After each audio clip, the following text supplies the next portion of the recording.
최근 한국의 우크라이나 국방부 장관과 주한 우크라이나 대사가 쌍으로 방문해 한국의 무기를 구걸하는 경악스러운 모습이 큰 논란이 되고 있습니다. 이들은 한국이 살상 무기를 지원해주지 않자 심지어 돈을 줄 테니 제발 좀 팔아달라고 애걸복걸하며 국내 네티즌들에게 황당함을 주고 있는데요. 대체 이들은 왜 다른 나라들은 제쳐두고 굳이 한국에 집착하며 돈까지 싸들고 와서 이러는 것일까요? 그런데 이를 가까이서 생생히 분석했다는 우크라이나 출신 연구원의 사연이 현재 화제가 되고 있습니다. 이를 빠르게 번역해 알려드립니다. 저는 우크라이나 출신 연구원 알렉산드라입니다. 현재 일본 교토의 국제정치연구소에서 박사과정을 밟고 있습니다. 제 조국은 어릴 적부터 늘 역사와 정치의 소용돌이 한가운데 있었습니다. 그런 환경에서 자라다 보니 국제관계와 외교가 개인의 삶에 얼마나 큰 영향을 미치는지 절실히 느끼게 되었고, 그것이 제가 이 길을 선택하게 된 이유가 되었습니다. 제 연구는 특히 유럽과 동아시아의 외교적 연결성에 초점을 맞추고 있습니다. 러시아 우크라이나 전쟁이 발발한 이후 저는 조국의 현실을 국제적 맥락에서 분석하는데 더욱 집중하게 되었습니다. 우크라이나는 단순히 유럽과 러시아 사이의 전쟁터가 아니라 전 세계 외교와 경제에 중대한 영향을 미치는 지역이라는 점을 논문을 통해 입증하려고 굉장한 노력을 기울였어요. 이번 한국 방문은 제 연구와 조국의 상황이 맞물려 만들어진 소중한 기회였습니다. 서울에서 열리는 국제 세미나에서 저는 우크라이나 전쟁이 동북아시아 안보에 미치는 영향이라는 주제로 발표를 준비하고 있었죠. 하지만 이 방문은 단순히 학술적인 목적에만 그치지 않았습니다. 저는 우크라이나 대표단의 방안과 그에 대한 한국 국민들의 반응을 직접 관찰하며 한국이라는 나라가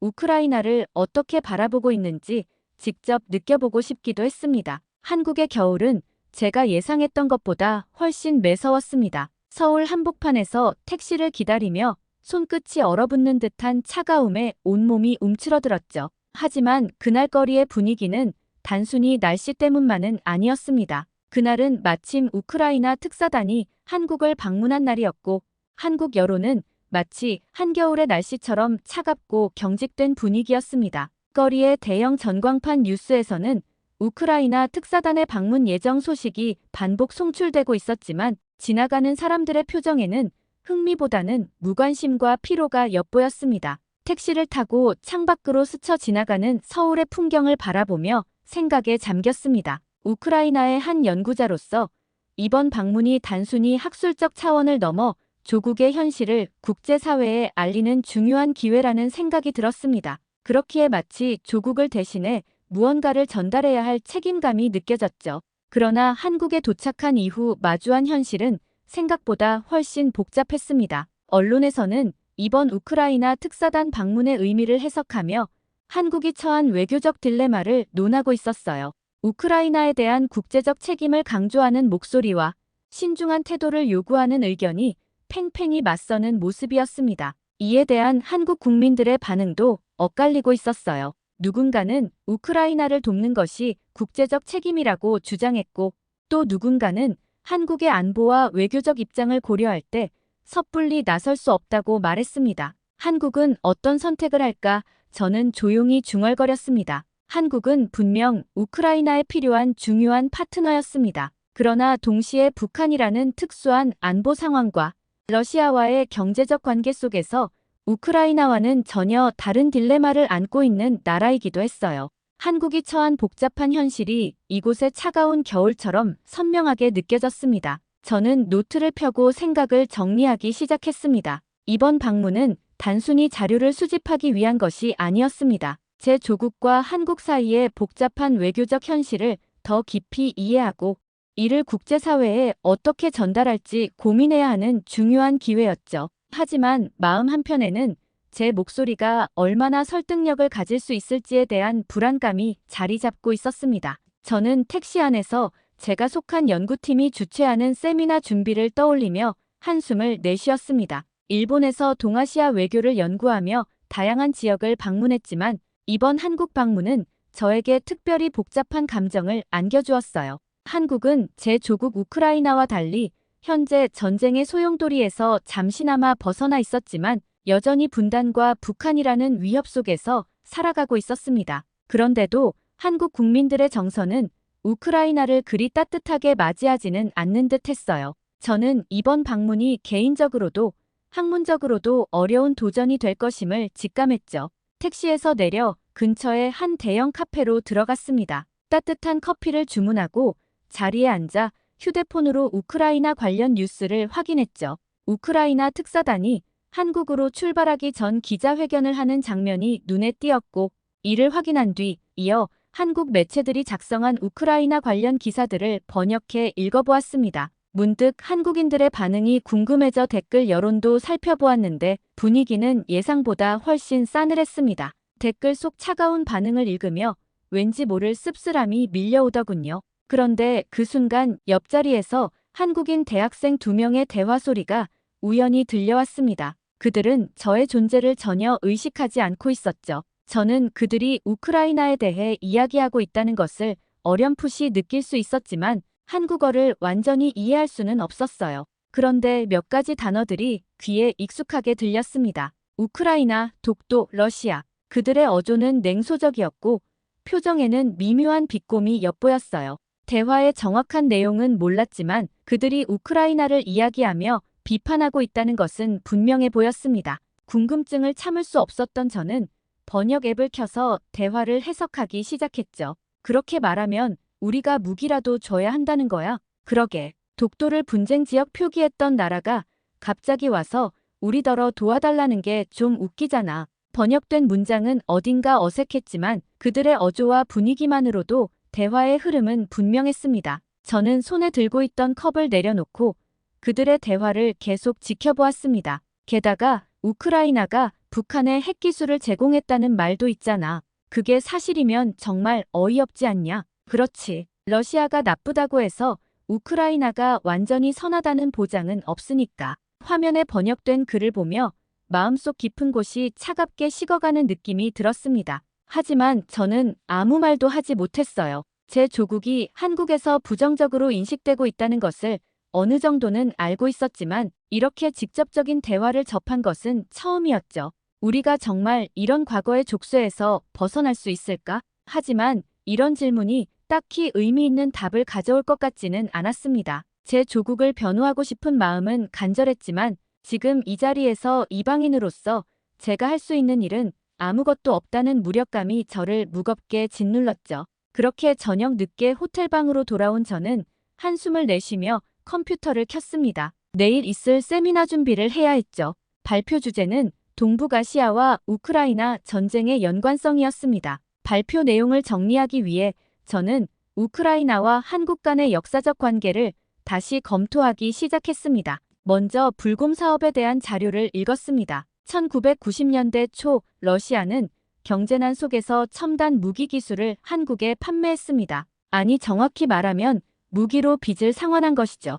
하여간 이 협력은 한국 방위산업의 도약을 가져왔고 덕분에 한러 관계는 비교적 안정적이고 긍정적인 방향으로 흘러갔어요. 반면 우크라이나는 중국의 항공모함 건조를 도왔고 북한의 미사일 기술을 제공했다는 의혹으로 한국 내에서뿐만 아니라 국제사회에서도 논란의 중심에 서 있었습니다. 이러한 과거의 흔적들은 지금도 조국에 대한 신뢰를 무겁게 가로막고 있었죠. 자료를 읽으며 머릿속이 너무나 복잡해졌습니다. 왜 우리는 과거의 행동으로 이렇게 많은 대가를 치르고 있는 걸까? 스스로에게 물었지만 쉽게 답을 찾을 수 없었어요. 이어서 한국 전쟁과 관련된 자료를 살펴보았습니다. 당시 우크라이나는 소련의 일부로서 소련군을 지원했으며 이는 결과적으로 한국 전쟁에서 남한을 공격하는 세력에 가담하는 상황으로 이어졌습니다. 이러한 역사적 배경은 오늘날까지 한국 내에서 우크라이나에 대한 반감을 불러일으키는 큰 요인 중 하나로 작용하고 있었어요. 이 자료를 읽을 때마다 저는 숨이 막히는 기분이 들었습니다. 조국의 역사가 누군가에게는 상처로 남아있다는 현실이 제 가슴을 짓눌렀죠. 우리가 이 과거에서 자유로워질 날이 올까? 답을 찾기 어려운 질문만이 머릿속을 계속해서 맴돌았습니다. 저는 자료를 보던 중 깊은 한숨을 내쉬며 모니터를 껐습니다. 밤새 읽은 자료들은 머릿속을 복잡하게 만들 뿐 답을 주지는 않았죠. 호텔방의 조명은 어둡게 깔려 있었습니다. 불편한 마음을 아는 채 침대에 누웠지만 잠은 쉽게 들지 않더군요. 저는 그렇게 뒤척이며 머릿속이 복잡한 채로 밤을 보냈어요. 다음 날 우크라이나 국방부 장관 루스템 우메로우가 김용현 국방부 장관과 회담을 가졌다는 뉴스가 보도되었습니다. 주요 의제는 우크라이나가 요청한 무기 구매와 관련된 논의였지만 협상이 순조롭게 이루어졌다는 소식은 들리지 않았습니다. 같은 날 우메로우 장관은 윤석열 대통령과도 만남을 가졌습니다. 방송에서는 이를 짧게 언급하며 한국 정부는 신중한 입장을 유지하고 있다고만 전하더군요. 결국 협상은 진전 없이 끝난 듯 했습니다. 요청했던 무기 구매는 받아들여지지 않은 것처럼 보였고 우크라이나 국방부 장관 우메로우는 인터뷰에서 실망을 감추지 못하는 모습이었죠. 우크라이나는 한국과 협력할 의지가 분명합니다. 우리는 여러분이 중립적인 입장을 넘어 더 큰 역할을 해주길 바랍니다. 그의 말은 단호했지만 한국 내 분위기를 바꾸기에는 역부족인 듯 했습니다. 한국 언론들의 반응도 냉담했고요. 또한 뉴스 기사에는 수백 개의 댓글들이 달려 있었어요. 우크라이나는 우리에게 그러지 말고 일본에게 가서 무기를 요청하라. 북한이 우크라이나 기술로 미사일을 만들었다는 의혹은 뭐냐? 우리 안보를 희생시킬 만큼 가치 있는 일인가? 6.25를 잊었나? 염치도 없는가? 이런 반응은 제 조국을 향한 불신을 적나라하게 보여줬습니다. 저는 댓글 하나하나를 읽을 때마다 가슴이 답답해졌어요. 잠시 마음을 가라앉히려 창밖을 바라보다가 천천히 자리를 정리했습니다. 그날 저녁 저는 예정된 세미나에 참석하기 위해 행사장으로 향했어요. 동북아시아와 우크라이나 전쟁의 연관성을 주제로 열린 이 세미나는 특사단의 방안과 맞물려 우크라이나의 입장을 설명하고 동북아의 안보 상황과 연결지어 여러 가지 논의를 이어가는 자리였습니다. 세미나장으로 들어선 순간 묘한 긴장감이 느껴졌어요. 첫 번째 순서였던 저는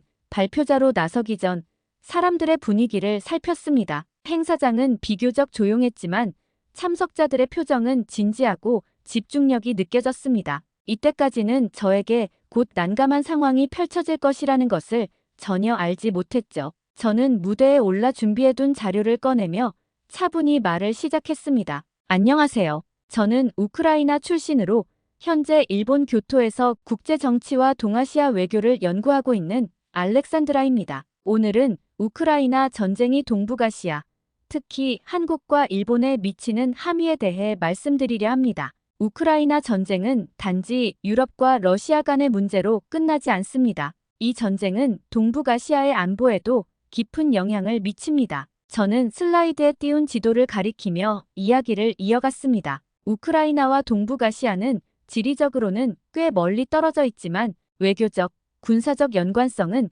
생각 이상으로 깊습니다. 동북아는 한국, 중국, 북한, 일본 등 강대국 간의 긴장이 첨예하게 대립하는 지역인데요. 지금부터 우크라이나 전쟁이 이 지역에 얼마나 심각한 영향을 미치고 있는지 몇 가지 쉬운 예를 들어 말씀드리겠습니다. 저는 청중들의 시선을 느끼며 화면을 넘겼습니다. 첫 번째 슬라이드에는 우크라이나 전쟁으로 인한 국제적 변화와 동북아시아의 대응이 요약되어 있었습니다. 먼저 외교적 변화입니다. 우크라이나 전쟁은 동북아시아 국가들이 국제사회에서 자신들의 입장을 재정립하는 계기가 되었습니다. 각국은 미국과의 관계를 강화하거나 군사적 역할을 확대하려는 움직임을 보이고 있습니다. 예를 들어 한국과 일본은 방위비를 증액하며 군사력을 강화하려는 계획을 발표했죠. 이러한 변화는 동북아시아의 안보 지형을 크게 흔들고 있습니다. 저는 슬라이드를 다음으로 넘기며 경제적 여파에 대한 설명으로 넘어갔어요. 다음으로 경제적 파급 효과입니다. 전쟁으로 인해 우크라이나의 곡물 수출이 중단되면서 전 세계 식량 가격이 상승했고 이는 동북아시아 경제에도 직접적인 영향을 미쳤습니다. 특히 한국과 일본처럼 식량 수입 의존도가 높은 국가들은 이 여파를 더욱 크게 체감하고 있죠. 식량 안보는 이제 이 지역에서도 중요한 문제로 떠오르고 있습니다. 저는 말을 이어가며 마지막 슬라이드를 띄웠습니다. 이번에는 에너지 안보에 초점을 맞췄죠. 세 번째로 에너지 안보 문제입니다. 우크라이나 전쟁은 세계적인 에너지 시장에 충격을 주었습니다. 특히 러시아의 천연가스 수출이 제한되면서 유럽 국가들은 대체 에너지원을 찾아야만 했어요. 이는 한국, 일본 같은 에너지 수입 의존도가 높은 동북아시아 국가들에게도 직간접적으로 큰 영향을 미치고 있었습니다. 에너지 가격의 상승은 동북아의 경제 안정을 크게 위협하고 있다는 것이죠. 저는 발표를 마무리하며 강조했습니다. 우크라이나 전쟁은 단순히 유럽의 문제가 아닙니다. 동북아시아는 이 전쟁이 만들어내는 경제적, 군사적, 외교적 파급 효과의 한가운데에 서 있습니다. 이러한 맥락을 이해하는 것이 현재 국제 정세를 분석하는 데 매우 중요하다고 생각합니다. 제가 발표를 마치고 자리에 앉자 이어 다른 발표자가 바로 무대에 올랐습니다. 그는 화면에 띄운 자료를 가리키며 조용히 이야기를 시작했죠. 방금 말씀하신 우크라이나 전쟁과 동북아시아의 연관성에서 기술적 문제를 빼놓으셨는데요. 특히 과거의 군사기술 유출이 오늘날 안보 환경에 미친 영향은 매우 중요하죠. 그런데 그는 슬라이드에 갑자기 RD-250 엔진의 설계도를 띄웠습니다. 저는 우크라이나와 동북아시아의 기술적 연관성에 대해 말씀드리고자 합니다. 소련 시절 우크라이나에서 설계된 RD-250 엔진은 동북아시아 안보 환경에 중요한 영향을 미친 사례 중 하나입니다. 화면에서 RD-250 엔진의 설계도와 북한의 화성 15형 미사일이 비교되며 그의 설명이 이어졌습니다. RD-250 엔진은 단순히 소련의 유산으로 그치지 않았습니다. 소련 붕괴 이후 우크라이나에서 기술 유출 문제가 발생하며 이 엔진이 북한으로 넘어가게 된 것이죠. 북한은 이를 단순히 가져다 쓰는데 그치지 않았습니다. 그들은 엔진을 개량하여 보조 엔진을 제거하고 분사구를 움직여 방향을 제어하는 기능을 추가하는 등 엄청난 개량을 했습니다. 그들의 기술은 하루가 다르게 일취월장하며 그 결과 화성 15형 미사일이 탄생한 겁니다. 화성 15형 미사일은 RD-250 엔진의 개량형을 기반으로 만들어졌으며 이는 북한이 대륙간 탄도미사일을 보유하게 된 계기가 되었습니다. 북한은 이때 이 기술을 완전히 자기 것으로 만들었죠. 청중들 사이에서 작은 웅성거림이 퍼졌고 발표자는 이어서 말했습니다. 화성 15형에 사용된 로켓 엔진의 등장으로 북한의 미사일, 로켓 엔진 기술은 크게 올라갔습니다. 기존에는 기껏해야 스커드 미사일 엔진을 개조해 대포동이나 은하 로켓, 광명성으로 발전시킨 정도의 기술 수준이었는데 이제는 이 수준에서 완전히 벗어나 로켓 엔진 분야에서 확실하게 도약한 것입니다. 화면에는 화성 15형 미사일 발사 장면이 등장했습니다. 이어서 그는 무거운 목소리로 말했습니다. 북한은 RD-250을 온전히 자기 것으로 만들었으니 2개, 3개의 엔진을 묶어 더 무거운 탄두를 더 멀리 운반할 수 있도록 만드는 것도 가능해졌습니다. 북한은 이제 속도를 낼 겁니다. 그리고 이 기술은 단지 북한에만 머무르지 않겠죠. 북한은 이제 이 기술을 바탕으로 더 많은 파생형 미사일을 개발할 수 있음은 물론이고 이란, 시리아, 파키스탄과 같은 국가들의 기술을 판매해서 곧 외화도 벌어들일 수 있을 것입니다. 결국 어지간한 나라들은 전부 대륙간 탄도미사일을 갖게 되는 결과가 발생되겠죠. 이는 단순히 동북아시아의 문제가 아니라 전 세계적인 안보 문제로 확산되는 심각한 문제가 될 것입니다. 저는 그의 설명을 들으며 가슴 한편이 서늘해졌습니다. 제 조국의 기술적 유산이 동북아시아의 위협을 넘어 전 세계적인 안보 문제로 연결된다는 사실은 생각할수록 가슴을 짓누르는 무거운 현실이었습니다. 이어서 질의응답 시간이 되자 한 청중이 손을 들고 갑자기 저에게 질문을 던졌습니다. 우크라이나는 과거 RD-250 엔진 유출 사건에 대해 어떤 입장을 가지고 있습니까? 그 전의 전례를 고려해 볼 때 우크라이나에 무기를 지원할 경우 해당 기술이 유출되지 않을 것이라는 보장이 있습니까? 또 다른 질문이 이어졌습니다.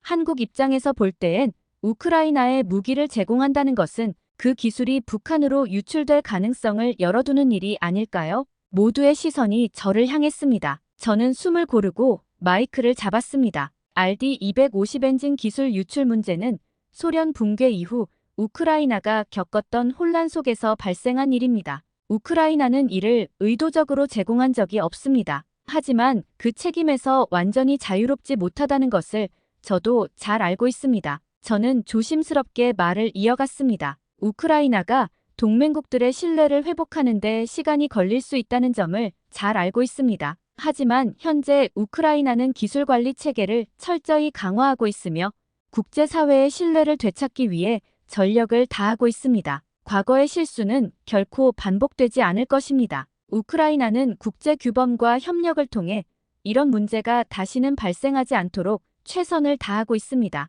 우크라이나의 의지와 노력을 믿어주시길 부탁드립니다. 저는 겨우 말을 마치고 깊은 숨을 내쉰 뒤 자리에 앉았습니다. 그러나 청중들 사이의 미묘한 긴장감은 여전히 느껴졌어요. 그들의 표정과 묵묵히 교차되는 시선은 우크라이나에 대한 신뢰가 쉽게 회복될 수 없음을 보여주고 있는 것만 같았죠. 제 조국을 향한 부정적인 시선이 어쩌면 당연하다는 생각이 들었고, 동시에 이를 어떻게 바로잡을지 막막함이 밀려왔습니다. 세미나가 끝난 뒤에도 행사장 분위기는 묘하게 차가웠어요. 다른 참석자들은 삼삼오오 모여 이야기를 나누고 있었지만 저는 홀로 자리를 떠났습니다. 머릿속에서는 방금 있었던 질의응답이 끊임없이 맴돌았죠. 우크라이나의 과거는 과연 얼마나 우리의 발목을 붙잡고 있는 걸까? 스스로에게 질문을 던졌지만 쉽게 답이 나오지 않더군요. 저는 호텔로 돌아가는 택시 안에서 뉴스를 확인했습니다. 화면에는 특사단이 다음 일정을 위해 이동하는 모습이 비쳤고, 마침 우크라이나 국방부 장관께서 기자들의 질문에 단호한 어조로 답하는 모습이 보였어요. 우크라이나는 한국의 신뢰를 얻기 위해 노력하고 있습니다. 협상이 쉽지 않다는 것을 이해합니다. 하지만 우리의 의지는 분명합니다. 기자가 곧바로 집요하게 물었습니다. 그렇다면 무기 구매가 결렬된 것입니까? 우메로우 장관은 잠시 말을 멈추더니 짧게 대답했습니다. 아직 최종적인 결론은 나오지 않았습니다. 그 말은 어쩌면 단순한 외교적 수사에 불과했을지도 모릅니다. 협상이 더 이상 진전되지 않을 것이라는 사실은 이미 모두가 짐작하고 있었으니까요. 하지만 장관께서는 끝까지 희망의 끈을 놓지 않으려는 모습처럼 보였죠. 다음 날 아침 호텔 조식 테이블에서 한숨을 쉬며 커피를 마시고 있을 때 우연히 한국 언론의 헤드라인이 눈에 들어왔습니다. 우크라이나 특사단 천궁사겠다 타진. 그러나 난색 표한 한국 정부. 저는 기사를 클릭해 내용을 읽어 내려갔습니다. 전날 협상에 대한 세부 내용과 함께 특사단의 요청이 자세히 적혀 있었습니다. 내용을 읽을수록 복잡한 감정이 밀려왔죠. 우크라이나는 한국 정부의 무상 지원이 아닌 이젠 심지어 무기의 구입을 타진한 것으로 확인되었습니다. 우크라이나가 요청한 무기는 천궁 요격 체계와 국지 방공 레이더, 대포병 레이더 등이었으며 155mm 포탄의 장약도 포함되어 있었습니다. 살상용 포탄 지원이 어려울 경우 포탄을 날리는 추진제인 장약만이라도 팔아달라는 것이었죠. 그러나 한국 정부는 이러한 요청에 대해서도 난색을 표하고 있었습니다. 정부 관계자의 말을 인용한 기사에서는 우크라이나에 대한 무기 수출은 전쟁 지역 수출을 제한하는 대외무역법 등을 위반할 가능성이 있어 어렵다는 입장을 전했다는 내용이 있었죠. 또한 LI지넥스원, 한화, 현대로템 등 한국의 주요 방산업체들이 우크라이나 측으로부터 무기 구매 관련 연락을 받았으나 국방부는 이들에게 개별 접촉을 자제하라는 지침을 내렸다고도 전했습니다. 특히 전쟁 종결을 공언한 트럼프 미 당선인과 보조를 맞추지 않고 독자적으로 우크라이나를 돕기는 쉽지 않다는 판단을 내렸다고 했으며 살상무기 지원은 러시아의 추가적인 대응은 물론 한미 관계의 긴장을 초래할 가능성이 있다는 평가가 담겨 있었습니다. 기사 하단의 댓글들도 여전히 냉소적이었죠.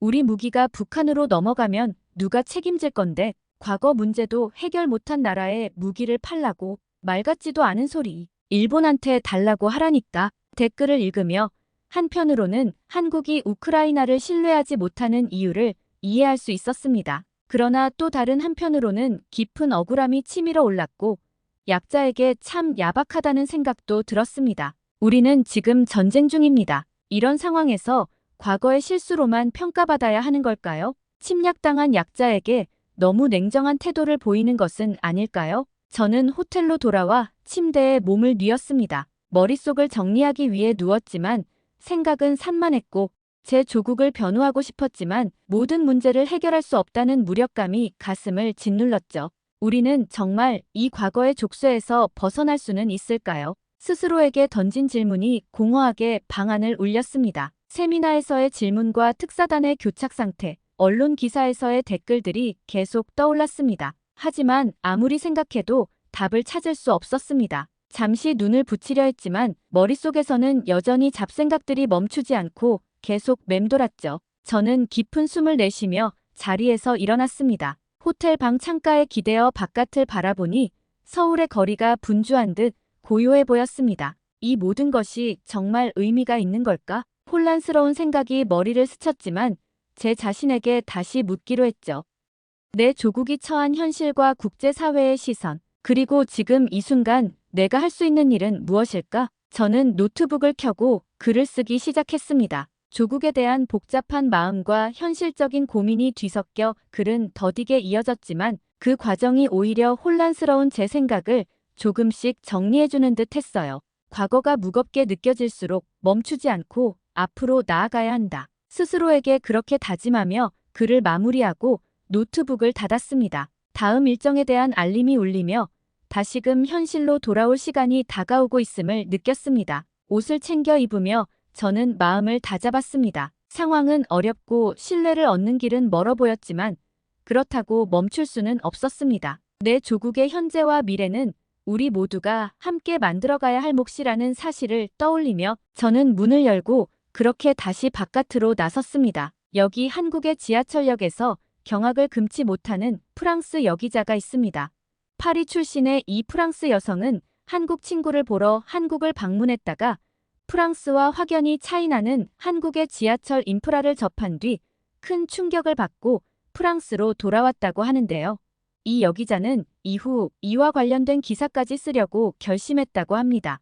대체 이 여성은 한국에 와서 어떤 경험들을 했기에 이토록 큰 충격을 받은 것일까요? 안녕하세요. 저는 프랑스 파리에 살면서 기자로 일하고 있는 로라입니다. 저는 얼마 전 한국에 다녀왔는데요. 당시 저는 많은 것들을 보고 느끼면서 한국에 정말 푹 빠져버렸었죠. 한국의 많은 부분에 감명을 받았지만 특히 저는 한국의 지하철 시스템에서 프랑스와 비교하여 정말 놀라운 점들을 소개해드리려 하는데요. 아마 한국에 살면서 한국 지하철에 익숙하신 분들은 당연하게 생각할지라도 외국인 눈에는 정말 신기해 보이는 점들이 많았고 또 프랑스 지하철의 충격적인 실태를 오늘 제가 샅샅이 고백해 드릴 테니 끝까지 한번 들어보셨으면 좋겠어요.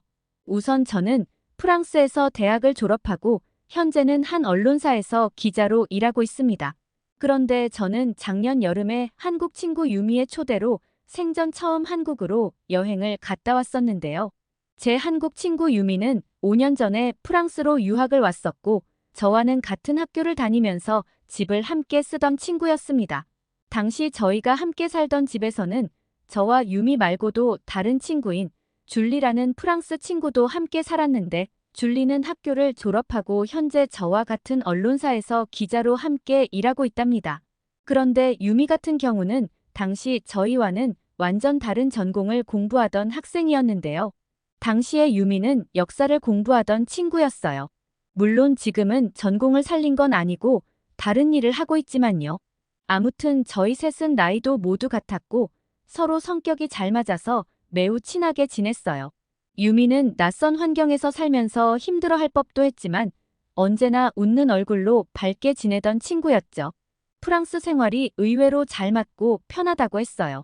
아무튼 그렇게 저희 셋은 늘 같이 붙어 다니면서 대학 생활을 즐겁게 보냈는데요. 그러던 저희들에게도 어느덧 졸업을 할 시간이라는 게 다가왔어요. 그리고 유미는 졸업을 하고서 얼마 지나지 않아 한국으로 돌아가게 되었죠. 처음에는 항상 함께 있던 친구가 갑자기 사라져버리니 무척 슬펐고 보고 싶어서 울기도 자주 울었답니다. 저와 줄리는 사는 곳도 가까웠고 이후에 일도 같이 했으니 늘 얼굴을 볼 수 있었지만 한국으로 가버린 유미와는 그럴 수 없었으니 어쩔 수 없이 SNS에서라도 늘 서로의 일상을 공유하며 연락하고 지냈죠. 그러던 중 유미가 자신은 프랑스에서 유학도 하며 오래 살았는데 너희들은 아직 한국에 한 번도 와본 적이 없지 않느냐며 저와 줄리에게 한국에 여행 한번 오라고 제안을 하더군요. 유미의 말을 듣고 보니 친한 친구가 사는 곳에 한 번도 안 가본 것이 좀 그렇기도 하고 미안한 마음도 들더라고요. 사실 평소에도 유미의 SNS를 보며 한국의 모습들을 사진으로 보기는 했는데 그때마다 프랑스와는 다른 느낌의 한국 모습을 보며 실제로는 어떨까 무척 궁금하기도 했었어요. 솔직히 고백하자면 프랑스인으로서 자부심이 강했던 저는 동양의 한국을 살짝 무시하는 마음도 없잖아 있었던 것 같아요. 그냥 당연하게 프랑스가 훨씬 더 선진국일 거라고 생각을 했었죠. 하지만 유미 덕택에 한국에 대한 궁금함이 무척 크기도 컸고 제가 호기심도 많은 편이라 이렇게 말도 나온 김에 이번에 직접 두 눈으로 한번 확인해 봐야겠다 싶었죠.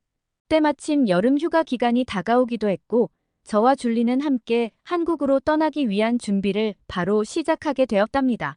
저희는 가기 전에 인터넷으로 한국에 대한 정보도 찾아보고 기본적인 한국 예절과 여행용 한국어도 공부했죠.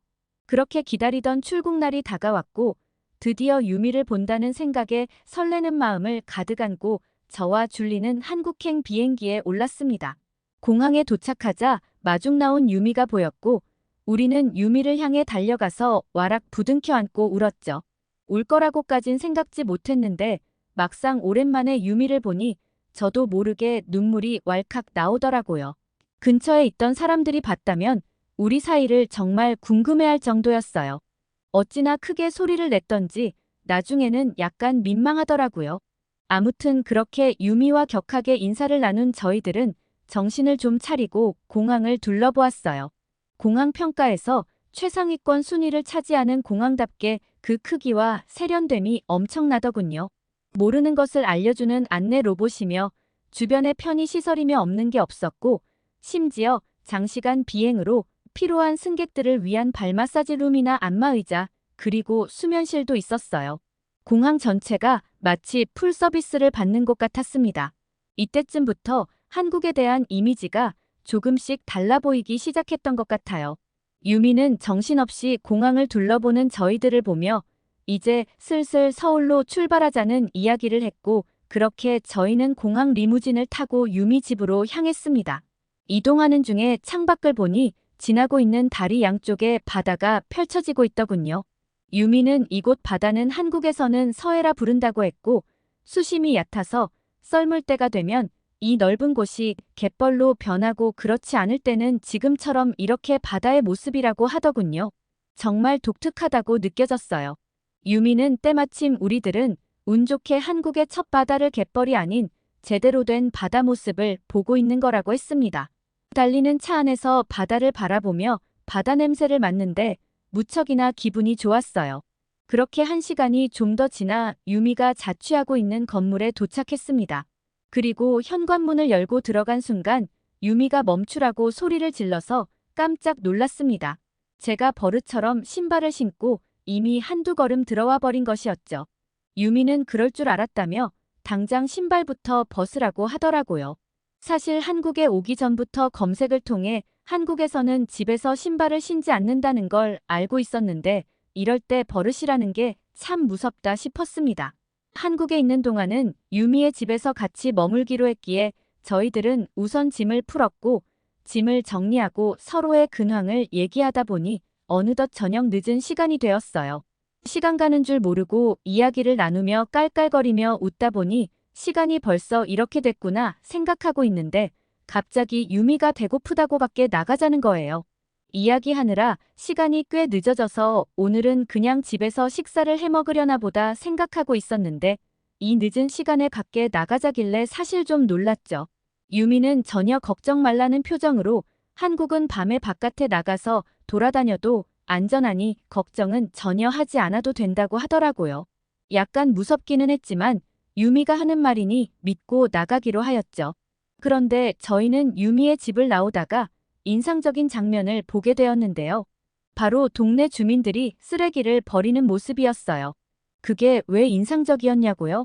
가만 보니 음식물 쓰레기통이 따로 있고 일반 쓰레기도 병이나 플라스틱 등을 따로따로 분리수거를 하는데 그 모습이 저희 눈엔 정말 새로웠거든요. 참고로 나중에 알게 된 사실이지만 프랑스는 대표적으로 쓰레기를 많이 배출하는 나라입니다. 조사에 따르면 연 평균 1인당 83kg의 쓰레기를 배출하는데 이 중에 3분의 1이 음식물 쓰레기라고 해요. 그런데 문제는 이 음식물 쓰레기를 그냥 일반 쓰레기와 함께 넣어서 버리는 게 프랑스거든요. 그렇다고 수거를 또 자주 해가는 것도 아니에요.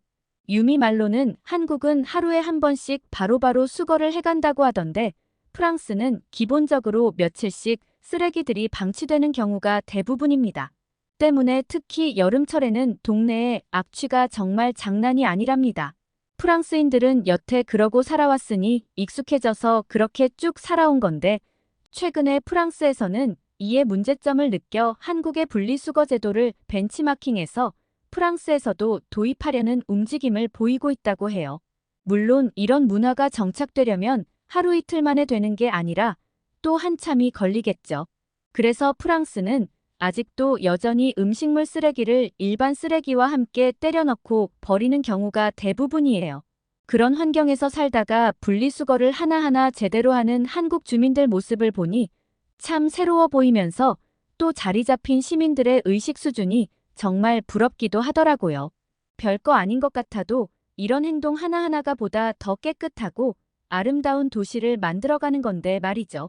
당연히 악취 같은 것도 프랑스에 비해 안 나다시피 하는 한국의 동네 거리가 정말 부럽게 느껴졌습니다. 아무튼 그렇게 저희는 유미를 따라 식당에 가게 되었는데요. 유미는 우리가 온다고 점 찍어둔 맛집이 있다며 지하철을 타고 조금 가야 한다고 하더라고요. 그런데 유미가 그 말을 꺼낸 순간 저와 줄리는 동시에 서로 눈빛을 교환하며 살짝 찡그린 표정을 지었죠. 왜냐고요? 솔직히 말하면 지하철을 타는 게 정말 내키지 않았거든요. 혹시 여러분들 중에 프랑스에서 지하철을 타보신 분 있나요? 타보신 분들은 아실 겁니다. 프랑스 지하철에서 풍기는 아주 심한 악취를요. 그 냄새의 가장 많은 지분을 차지하는 냄새는 바로 지린내이죠. 프랑스는 정말 유명한 명소 주변의 지하철역을 제외하면 지하철역에 화장실이 없는 경우가 대부분이에요. 그래서 놀랍게도 노상방뇨를 하는 사람들이 생각보다 꽤 있습니다. 그리고 음침한 분위기의 노숙자들도 자주 보여서 특히 밤 시간에는 절대 이용하지 않아요. 하여간 프랑스 지하철은 지옥철입니다. 저는 프랑스에 살 때도 지하철은 도저히 이용할 수가 없어서 대신 자전거를 이용하거나 그리 멀지 않다면 차라리 걸어가곤 했어요. 프랑스 지하철 내에서 나는 악취를 맡으면 정말 머리가 지끈거릴 정도거든요. 저와 줄리는 회사 근처에 방을 구했는데 가장 큰 이유가 출퇴근 시 지하철을 타기 싫어서였어요. 그만큼 저는 지하철에 대한 아주 안 좋은 이미지가 가득했는데 이건 줄리도 저와 생각이 비슷했기에 동시에 서로 눈빛을 교환하며 인상을 찡그리게 된 거였죠. 하지만 그렇게 마지못해 들어가게 된 한국 지하철에서 저희는 정말 놀라운 경험을 했습니다. 지금부터 그 하나같이 놀라웠던 경험들을 하나씩 말씀드려 볼게요. 일단 지하철역 안에 들어갔는데 역 안이 너무나 쾌적했어요. 그리고 특히 눈에 띈 건 지하철 역사 내에 있는 화장실이었습니다. 말씀드렸다시피 프랑스에서는 지하철역에 화장실 자체가 없거든요. 그런데 저희를 더욱 놀라게 한 건 바로 화장실 내 청결 상태였습니다. 지하철역 내에 화장실이 있는 것도 놀라운데 그 화장실이 어떻게 이렇게 깨끗하기까지 한 건지 정말 너무도 놀라웠어요. 관리가 정말 잘 되고 있는 것 같더라고요. 프랑스에서 유료로 이용할 수 있는 화장실보다 훨씬 더 깔끔하고 시설이 좋았죠. 아마 한국 분들께서는 한국에 이런 쾌적한 화장실을 무료로 이용해 오다가 프랑스에 오게 된다면 이따위 화장실을 돈까지 내고 사용해야 한다며 불만이 이만저만이 아닐 것 같네요. 아무튼 그렇게 놀란 상태로 화장실을 이용하고 나왔는데 눈앞에는 또 편의점이 있더라고요. 프랑스와 비교하면 너무 천지 차이라는 생각이 들었어요. 지하철역에 화장실조차도 없는 프랑스와는 달라도 너무 달랐던 거죠.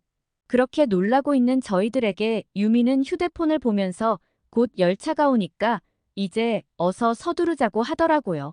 저는 그걸 어떻게 아냐고 했더니 한국은 지하철 도착 예정 시간을 휴대폰으로 알 수 있다고 했고 시간이 정확해서 어지간하면 맞다고 하더라고요. 그러면서 우리를 이끌고 지하철 플랫폼에 내려가더니 계속 어디론가 우리를 이끌고 가는 거예요. 여기서 그냥 기다리면 될 것 같은데 어딜 그리 계속 가냐고 했더니 여기 플랫폼에 적혀 있는 번호가 중요하다는 게 아니겠어요? 그래야 환승할 때든 출구로 나갈 때든 좀 더 편하게 이용할 수 있다고 하면서 말이죠. 깜짝 놀라서 그런 것도 다 외워서 타는 거냐고 하니깐 그것도 지하철 앱에 다 표시가 되어 있다고 하더군요. 정말 신기했습니다. 유미 말로는 한국 사람들은 빨리빨리 문화에 익숙해서 조금이라도 시간을 단축하면서 효율적으로 활용하기 위해 이렇게 번호를 보면서 타는 사람들이 많다고 하더라고요. 그래서 앱을 개발할 때도 그런 측면까지 다 고려해서 앱을 만든다고 하고요. 그런 것까지 생각해서 지하철을 타고 다닌다니 정말 효율적이고 똑똑한 민족이라는 생각이 들었죠. 그러고는 이내 어떤 음악이 들려오는데 굉장히 발랄한 음악이 나오면서 지하철이 도착한다고 안내방송이 나오더군요. 참 신선하면서도 기분 좋은 음악이었어요. 그렇게 드디어 지하철 안으로 들어갔는데 깨끗한 건 둘째치고 우선 너무 시원해서 깜짝 놀랐습니다. 그때가 여름이어서 날씨가 꽤 후덥지근할 때였거든요. 그런데 에어컨이 어찌나 빵빵하게 나오던지 얼마 있다 보니 심지어 금세 추워지기까지 하더라고요. 꿉꿉하고 냄새나서 탈 생각 자체가 들지 않는 프랑스의 지하철과 비교되면서 한국은 어떻게 이런 쾌적한 지하철 환경을 만든 건지 정말 대단하다는 생각만 들었고 이런 대중교통 환경을 이용할 수 있는 한국인들이 무척이나 부러워졌어요. 지하철만 보면 프랑스보다 몇 배는 더 부자 나라이자 선진국처럼 느껴졌죠. 오기 전에 한국을 살짝 무시했던 제 스스로가 좀 부끄러워지더군요. 그리고 지하철 안에서 또 놀랐던 점이 있었는데요. 그건 바로 지하철 의자 양 끝에 있는 핑크빛 의자였어요. 유미는 그 자리가 임산부 석이라고 마련해둔 곳이라 하더군요. 그런데 모든 시민들이 약속이라도 한 것처럼 그 자리를 비워두고 있는 모습이 정말 인상 깊었습니다. 앉을 자리가 없는데도 그 자리만은 비워두고 있더군요. 아마 프랑스였다면 누가 바로 앉았을 텐데 말이죠. 그런데 그렇게 생각하고 있던 순간이었습니다. 어떤 젊은 여성이 임산부가 아니라 몸이 멀쩡해 보이는데도 그 자리에 냅다 앉는 모습이 보였어요. 저는 그럼 그렇지. 역시 어느 나라든 다 비슷하구나 생각하며 유미에게 여기도 다 똑같은 사람 사는 곳이네라고 하며 웃으며 말했죠. 그런데 유미는 고개를 가로저으며 그 여성의 가방을 손가락으로 가리켰어요. 그 여성의 가방을 자세히 보니 어떤 배지가 있었는데 그게 바로 임산부라는 걸 표시해주는 배지라고 하더군요. 초기 임산부들과 같이 겉으로 별로 티가 나지 않는 임산부들을 위해 보건소에서 발급해주는 배지라고 했죠. 우와, 정말 한국은 모든 부분에서 시민들의 편의를 생각하고 불편함을 해소하기 위해 세심하게 신경 쓰고 있다는 게 느껴졌어요. 그렇게 놀라움과 함께 지하철을 타고 가던 우리는 어느덧 식당이 있는 역에 도착하였고 지하철을 내린 뒤 역사내를 걸으며 바깥으로 나가던 중이었어요. 그런데 역 안에 사람들이 왔다 갔다 하는 곳이 보이길래 자세히 봤더니 그 공간 안에 책이 가득한 게 마치 도서관처럼 보이는 거예요. 바로 유미에게 물어봤죠. 저게 대체 뭐냐고, 설마 도서관이 지하철역 안에 있는 거냐고요. 그랬더니 유미는 한국의 지하철역 안에는 저렇게 도서관이 있는 곳이 꽤 있다고 했고 요즘에는 스마트 도서관이라 해서 책을 빌려보고 다른 역에서 반납도 가능하도록 편하게 시스템을 갖춰놨다고 하더군요. 정말 충격 그 자체였습니다. 어떻게 지하철에 도서관이 있을 수가 있는지 정말 보고도 못 믿겠더라고요.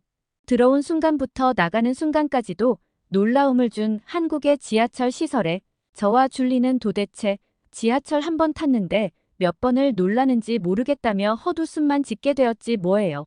그렇게 놀라움을 뒤로 한 채 지하철역 밖으로 나온 저와 줄리를 데리고 유미가 간 곳은 삼계탕이라는 음식을 하는 곳이었습니다. 유미 설명으로는 한국에서는 오늘이 복날이라고 부르는 날인데 보통 삼계탕을 먹는 날이라면서 그래서 저희를 이곳으로 데려왔다고 하더라고요. 특히 줄리와 제가 닭고기를 좋아한다는 걸 알아서 더욱더 한국의 삼계탕 맛을 보여주고 싶었다고 하면서 말이죠. 처음엔 겉모습에 약간 꺼려지기도 했던 건 사실이지만 그렇게 맛본 삼계탕이라는 음식은 정말 환상적이었습니다. 우선 삼계탕의 주재료인 닭고기는 매우 부드럽고 촉촉했어요. 오랜 시간 동안 푹 고았다는 닭고기는 입안에서 부드럽게 풀어졌고 살이 매우 연하고 담백한 맛이 깊게 배어 있었습니다. 특히 속에 들어있는 찹쌀은 육수와 함께 어우러져 고소하고 쫄깃한 식감을 제공해 주었죠. 그리고 안에 들어있는 인삼과 한약재는 처음에는 다소 생소했지만 특유의 쌉쌀한 맛과 향이 전체적인 맛을 균형 있게 만들어주는 것 같았어요. 인삼의 쌉쌀함이 육수의 담백함과 어우러져 독특한 풍미를 제공해주는 게 프랑스에선 결코 맛보지 못할 아주 기가 막힌 맛이었어요. 유미는 맛있게 먹는 저와 줄리를 흐뭇한 표정으로 바라보며 닭과 인삼은 열을 내는 음식인데 그 따뜻한 기운을 몸 안으로 불어넣고 더위에 지친 몸을 회복하는 효과가 있어서 한국 사람들은 날이 더운 복날에 삼계탕을 즐긴다고 설명해 주었어요. 솔직히 처음에는 이 더운 날에 웬 뜨거운 음식일까 싶기도 했는데 정작 땀을 흘리면서 다 먹고 나니 기분 탓인지 정말 몸에 기운이 도는 느낌도 나고 든든한 것이 아주 만족스러운 한 끼를 했다는 생각이 들더라고요. 프랑스에선 한국처럼 맛을 내는 삼계탕 먹을 곳을 마땅히 찾기가 어려운데 다시 떠올려봐도 입에 침이 고일 정도로 삼계탕 생각이 많이 나서 좀 힘드네요. 아무튼 저희들은 그렇게 맛있는 삼계탕 식사를 마치고 집에 돌아가 꿀잠을 잤는데요. 다음 날부터 한국의 지하철을 계속해서 이용하며 정말 편하게 이곳저곳을 다닐 수 있었어요. 한강, 명동, 강남, 홍대 등등 많이도 돌아다녔던 것 같네요. 특히 환승 시스템을 정말 편리하게 갖춰놓고 있다는 생각이 들었습니다. 한국을 여행하면서 모든 것이 좋았지만 특히 지하철이 가장 완벽했고 또 가장 마음에 들었던 것 같아요. 이런 쾌적한 지하철이라면 매일 타고 출근하라 해도 행복할 것 같더라고요. 매일 이런 대중교통을 타는 한국 시민들이 참 부러웠답니다. 지하철에 대해 관심이 커진 저는 유미에게 이런 지하철이 서울에만 있냐고 물어보았는데 유미 말로는 다른 대도시들에도 이런 지하철이 있다고 하더군요. 심지어 서울에 있는 지하철이 서울만 연결하는 게 아니라 멀리 있는 도시까지 연결한다는 것을 듣고 깜짝 놀랐어요. 그러면서 유미는 점점 한국 전체가 다 지하철로 연결되는 거 아니냐는 농담을 하던데 정말 이러다가 한국 끝까지 지하철이 연결될 수도 있겠다는 생각이 들었어요. 노선도를 보니 정말 한반도의 중간까지 연결이 되어 있었거든요. 다음에 올 땐 또 더 늘어 있으려나 하는 생각도 들더군요. 그렇게 놀라웠던 한국 여행을 마치고 프랑스로 돌아가는 날에는 정말 발걸음이 떨어지지 않았습니다. 아직 한국에서 해보지 못한 것들, 가보지 못한 곳들이 많았는데 시간이 너무 빨리 흘러버렸고 무척 짧게 느껴지더라고요. 하지만 기회는 다음에도 있으니 다음에 다시 한국에 오려고요. 그땐 좀 더 알차게 계획을 짜서 오려고 해요. 그리고 저는 프랑스로 돌아가 동네를 거니는데 참 어색하더라고요. 일반 쓰레기와 음식물을 한 봉투에 때려 넣어버리는 주민들 모습을 보면서 말이에요. 괜시리 깔끔하고 악취도 안 나던 한국이 그리워지더군요. 버스를 탈 때도 지하철을 탈 때도 마찬가지였어요. 한국처럼 보행자와 운전자, 그리고 대중교통 이용자 모두에게 좋은 나라는 참 드문 것 같습니다. 그리고 말씀드렸다시피 이번 한국 여행은 정말 모든 것이 다 만족스럽고 좋았지만 제 개인적으로는 특히 한국의 지하철을 경험해 본 게 가장 큰 수확이었던 것 같습니다. 저는 한국 지하철의 우수함을 직접 체험할 수 있어서 정말 행운이었다고 생각해요. 그리고 나중에 줄리와 함께 저희가 체험한 경험을 잘 녹여서 기사도 작성해 볼 것 같아요. 사실 이번 한국 방문은 유미를 보러 간 이유 외에 이런 이유도 있었던 거였답니다. 이런 훌륭한 시스템을 프랑스에 널리 알려 프랑스도 하루빨리 한국처럼 교통 선진국이 되었으면 하는 바람이 간절합니다. 저희에게 이런 선진 시스템을 경험하게 해준 한국의 고마운 마음이며 오늘 제 긴 이야기 끝까지 들어주셔서 감사드립니다. 오늘 사연은 여기까지입니다.